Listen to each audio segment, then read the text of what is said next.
New York Knicks, I like this guy. He's been hired, he's been fired, but he's been a multi-time coach of the year in the NBA, been the NBA Finals.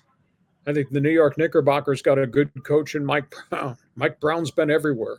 He's got accolades. He's got good stuff on his resume from really well-known coaches that like him. Mike Brown, named head coach, New York Knickerbockers, had been with the Lakers, had been with the Cavaliers, key assistant to Popovich and to Steve Kerr, San Antonio, and Golden State. Two-time coach of the year. Career record for Mike Brown, 454 and 304. That's a pretty good track record. So he goes to New York.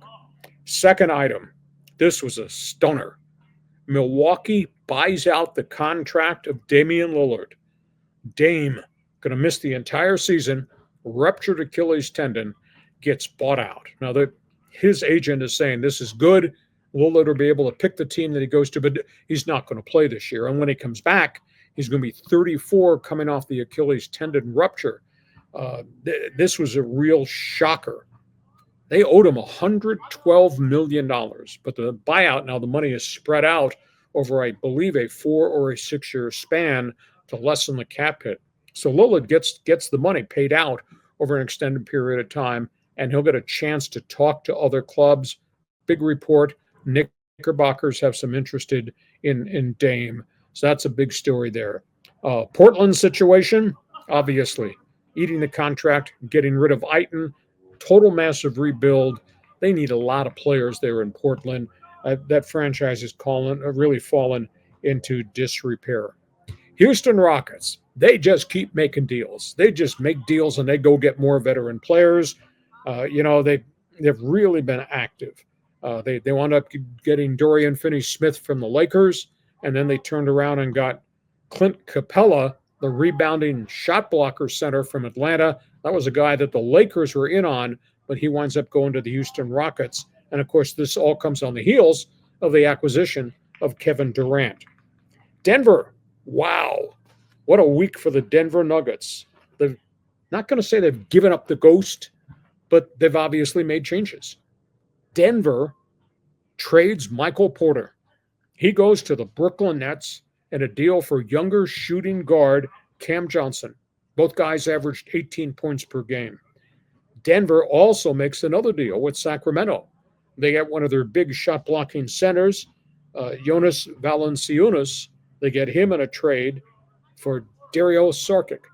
So Denver has really helped itself in terms of getting another big man to take a little bit of the workload off the Joker and then getting a stroker and a guard in Cam Johnson. I think this was a really active week for the Denver Nuggets. And the final one is Golden State, and we're waiting for the domino to fall. I have a hard time believing that the Warriors should let Jonathan Kuminga leave. Now, they offered him a contract, which meant he's a restricted free agent. Puts him out on the marketplace. He can shop himself.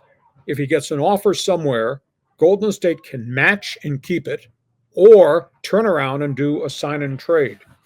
As of this morning, the clubs that are interested in Jonathan Kuminga include the Pistons, who've got a lot of young players they could use in sign and trade.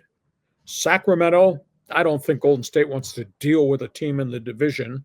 And Washington, which has been down forever, but has stockpiled a lot of good young players. One of those guys might give Jonathan Kuminga an offer sheet before this weekend is over, so there might be a trade. What I don't understand is why the Warriors just don't want to keep him and just let him grow. He was hurt a lot this past year, but prior to that, he was really active and did very well. So, John, take it from Mike Brown to the Dame to anything else you want to talk about. That's what's in my NBA notebook. Well, as far as the Warriors go, I'm going to work backwards. It just seems to me that they have such an old team, with Jimmy Butler and Steph and Draymond and who else is there? I mean, they got a lot of old guys. So if you can move Kuminga and get 2 or 3 young players and you can maybe have a plan for the future, that makes sense to me. The Denver Nuggets, Jokic is so incredible of a player. I mean, he was MVP how many years in a row? I mean, it's remarkable that the Nuggets have not won the NBA championship more often. And it seems like they've been on the decline the last couple of years. mean, that doesn't make sense. That to me, I mean, like you figure the Lakers are kind of blowing their opportunity with LeBron. I mean, I think there's a little bit of that with the Nuggets and with Jokic. I mean, what do you think? Well, I think that the storyline there is they were really good. And then for some reason, they let all their veteran backcourt guys leave. And all of a sudden, it became the Joker and Jamal Murray and an up and down erratic Michael Porter. And in Porter's defense, he's had injury problems his whole career. But they didn't replace the guys they let go. They tried with Russell Westbrook, but that was hot and cold, good and bad. You never knew what you're quite getting from him. So Denver, after they fired their coach and fired their general manager after this season kind of fell apart, decided we got to make some changes. So I like these acquisitions because now they're getting some more help for the Joker.